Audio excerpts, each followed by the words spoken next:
दोस्तों नमस्कार, मैं राजेश कुमार शर्मा और मेरे चैनल राजनीतिक पक्ष में आप सभी का हार्दिक अभिनंदन। 2024 में केंद्र की सत्ता पाने के लिए भाजपा और इंडिया अलायंस के बीच हमें तगड़ा मुकाबला देखने को मिलने जा रहा है। इधर ना तो इंडिया अलायंस में शामिल कोई दल और ना ही भारतीय जनता पार्टी कोई भी इस मौके को अपने हाथ से जाने नहीं देना चाहता है। दोनों ही एक दूसरे के खिलाफ चक्रव्यूह रच रहे हैं। कांग्रेस सहित इंडिया अलायंस में शामिल तमाम दलों के पास भारतीय जनता पार्टी को विचलित करने के ज्यादा साधन है नहीं। वे केवल और केवल जनता को अपने पक्ष में करने के लिए प्रयास कर सकते हैं और वे कर भी रहे हैं।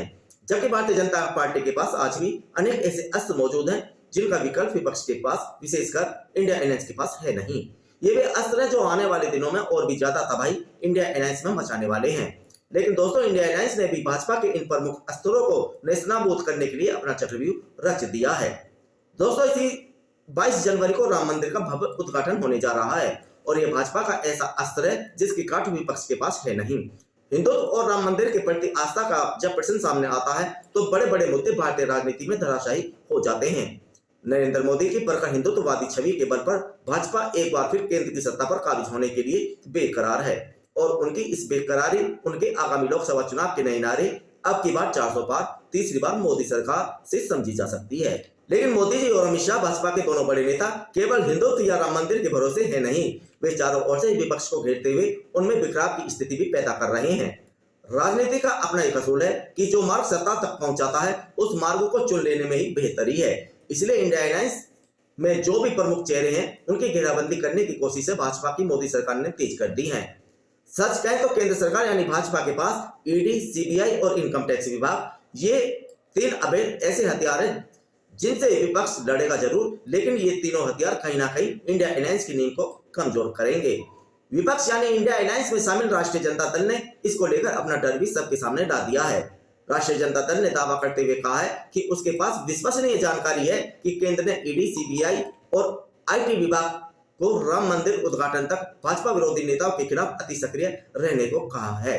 आरजेडी के वरिष्ठ नेता और सांसद मनोज झा का कहना है कि इन एजेंसियों में कुछ कर्तव्यनिष्ठ लोग हैं। वे लोग भाजपा के हाथों में राजनीतिक हथियार बनने के प्रमाण से खुश नहीं है। 22 जनवरी तक मीडिया का ध्यान अयोध्या की ओर हस्तांतरित हो जाएगा, तब तक विपक्षी नेताओं के पीछे सक्रिय रहने का निर्देश दिया गया है।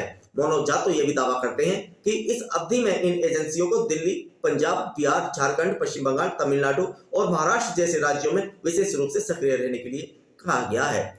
वैसे मनोज झा की बात में दम दिखता भी है। ईडी दिल्ली के मुख्यमंत्री अरविंद केजरीवाल को कई नोटिस भेज चुका है, लेकिन अरविंद केजरीवाल ईडी के सामने पेश हो नहीं रहे हैं। वैसे ईडी के रडार पर राष्ट्रीय जनता दल के लालू प्रसाद यादव भी हैं और महाराष्ट्र की बात करें तो शरद पवार और उद्धव ठाकरे के ऊपर भी कहीं ना कहीं ईडी की तलवार लटक रही है। आप सभी दर्शक भी इस बात से अच्छी तरह परिचित हैं कि कांग्रेस के कर्ता धर्ता, चाहे उसमें सोनिया गांधी हो या फिर राहुल गांधी अथवा प्रियंका गांधी के पति, सभी के खिलाफ ईडी काफी समय से सक्रिय है। सूत्र तो यही बताते हैं कि आने वाले दिनों में ईडी का शिकंजा तेजस्वी यादव, भगवंत मान, एम.के. स्टालिन, हेमंत सोरेन, अभिषेक बनर्जी पर भी कसने वाला है।